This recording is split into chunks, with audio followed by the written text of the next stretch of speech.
네, 비트코인 초기 채굴 물량이 움직였는데요. 이게 지금 비트코인 가격과 관련해서 어떤 의미가 있는 건지 얘기를 해보겠습니다. 또 돈을 빨아들이고 있는 미국 비트코인 현물 ETF 오늘은 어땠는지 그 업데이트도 하겠습니다. 네, 리플 재판과 관련해서 증권거래위원회가 엄청난 벌금 추징금을 물려달라 이렇게 요청했다는 내용이 나왔는데 천문학적인 규모의 벌금만큼이나 중요한 내용도 있다는 점 그 얘기도 하겠습니다. 네, 안녕하세요. 황 작가입니다.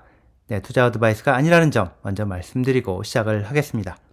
먼저 오늘 방송을 시작하기에 앞서서 한 가지 드릴 말씀이 있는데요. 이 영국에서 5월 말에 비트코인 현물 ETF와 다름없는 비트코인 ETN 거래가 시작될 걸로 예상된다.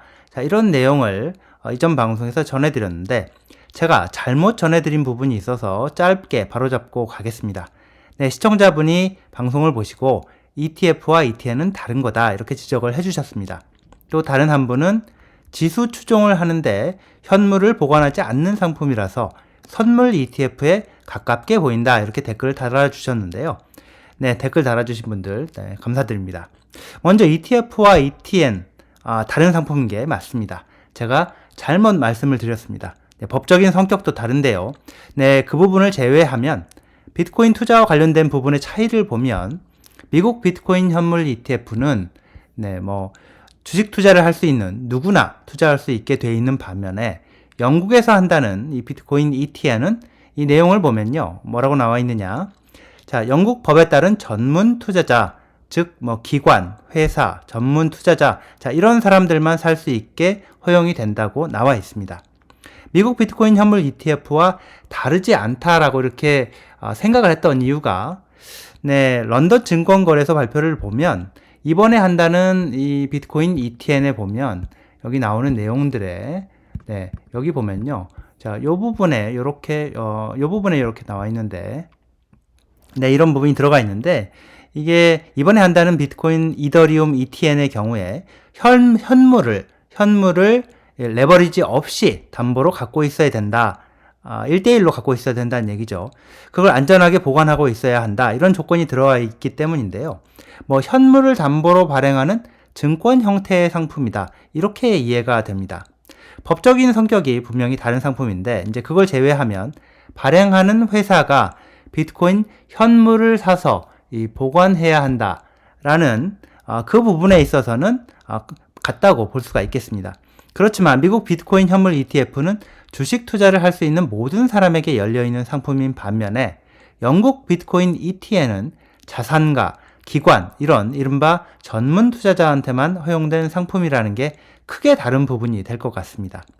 제가 주식 증권 전문가가 아니라 세세하게 설명을 드리진 못하는데 비트코인에 투자하는 상품, 비트코인 현물을 사야 하는 상품이라는 점은 같다는 점에서 비트코인에 투자하는 돈이 더 많아진다는 측면에서 소개를 했다는 점, 양해를 부탁드리겠습니다.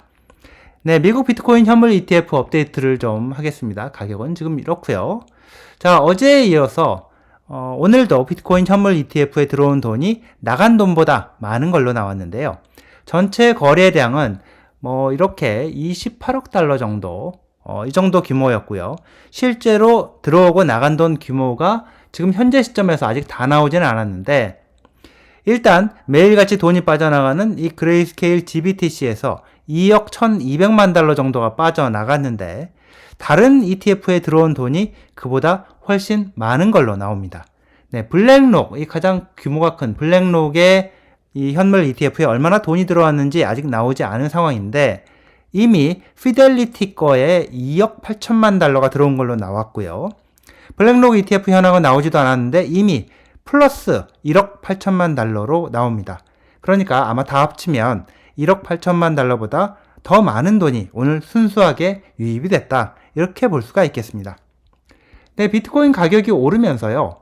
이제 초기에 채굴됐던 물량이 움직였다는 얘기가 나오는데요. 초기 채굴 물량이 움직였다 이런 얘기가 나오는데 2010년부터 채굴된 물량 2,000개가 오늘 움직였다. 시장에 팔기 위해 옮긴 걸로 보인다는 내용이 나왔습니다. 2,000개를 옮겼다고 한다면 이쯤 되면 큰손, 나름 비트코인 고래라고 할 수가 있을 건데 2020년 2021년 그리고 2022년 자 이때를 기억하시겠지만 그때는 자 이 정도 물량이 초기 채굴 물량이 나온다 이러면 가격이 훅훅 움직이고 그랬던 걸로 기억을 하는데요. 네, 지금 상황을 보면요. 그 정도까지는 아닌 걸로 보입니다. 네, 블랙록 피델리티 자 이런 금융 공룡들이 비트코인을 매일같이 사들이는 자, 미국 비트코인 현물 ETF가 등장을 하면서 가격 하락에 완충작용을 하는 범퍼 같은 역할을 하고 있다. 저는 그렇게 보고 있습니다. 네, 이제 리플 XRP 소송 얘기를 잠깐 하겠습니다. 증권거래위원회가 네, 이 SEC가 리플한테 벌금과 추징금 등으로 거의 20억 달러 정도를 물려달라. 자, 이렇게 법원에 요청을 했는데요. 이게 작년에 리플 1심 재판과 관련해서 핵심 사항 몇 가지를 다뤘던 중간 판결, 약식 판결 결과가 있었죠. 그거에 따라서 SEC가 법원에 요청을 한 겁니다. 근데 지금 나오는 내용을 보면 20억 달러에 가까운 벌금, 추징금 등으로 벌금, 추징금 등으로 20억 달러 정도를 리플한테 물리게 해달라고 요청했다는 부분, 이것만 중요하게 다뤄지고 있는데요. SEC가 요구한 내용 중에 자, 그만큼이나 그 20억 달러에 가까운 이 벌금 추징금만큼이나 더 중요한 부분이 있기 때문에 더욱 그만큼이나 중요한 부분이 있기 때문에 그 얘기를 하려고 합니다. 작년 리플 XRP 약식 판결 내용은 다들 아시죠? 크게 보면 두 개로 나눠볼 수 있을까 싶은데 하나는 리플이 XRP를 기관 투자자한테 판 거는 투자 계약에 해당하고 그래서 증권법 위반이다. 이게 하나고요. 다른 하나는 리플 그리고 전현직 리플 CEO들이 이 XRP를 코인 거래소에서 개미들한테 판 거는 증권법 위반이 아니다. 이런 거였습니다. SEC는 개미들한테 판 것도 증권법 위반이라고 보고 1심 재판 종료 후에 항소를 하겠다. 이런 움직임을 보여왔는데 그거는 여기서는 언급을 하지 않겠습니다. 자, 이번에 SEC가 법원에 제출한 문서를 보면요. 그 문서가 바로 요건데요. 이 문서를 보면 SEC가 요구한 것 중에 벌금 추징금 부분보다 먼저 나오는 게 리플이 기관 투자자한테 XRP를 판매하지 못하게 금지해달라는 내용입니다. 내용이 들어가 있는데요. 내용을 보면 이런 취지입니다. 이미 작년 약식 판결, 중간 판결에서 리플이 XRP를 기관 투자자한테 판매한 거는 증권법 위반이라고 이미 나왔다. 자, 리플은 SEC, 우리가 처음 소송을 제기한 후에도 계속해서 XRP를 기관 투자자한테 팔아왔고, 네, 그래서 또 약식 판결 이후에도 계속해서 기관 투자자한테 팔아왔다. 네, 리플은 작년 말 기준으로 457억 7천만 개 정도의 XRP를 보유를 하고 있고 앞으로도 계속해서 기관 투자자에게 판매할 가능성이 크다. 자, 이런 상황을 감안을 해서 자, 법원이 리플로 하여금 기관 투자자 판매를 못하게 금지해달라 이런 내용입니다. 자, 리플 측에서는요, 이제 다음 달에 4월에 SEC가 법원에 이번에 요청한 사항에 대해서 답변서를 제출할 계획이라고 하는데요.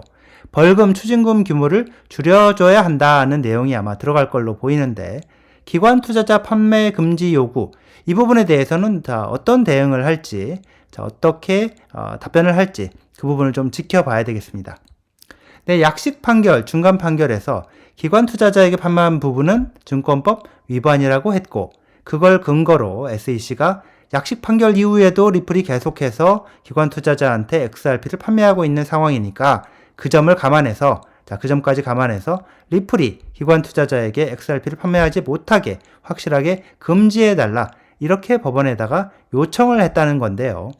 기관 투자자 판매 금지 명령이 만약 나오게 된다면 그리고 재판 상황에 변화가 없을 경우에 리플은 개미들한테만 거래소를 통해서 팔아야 한다는 얘기가 될 겁니다.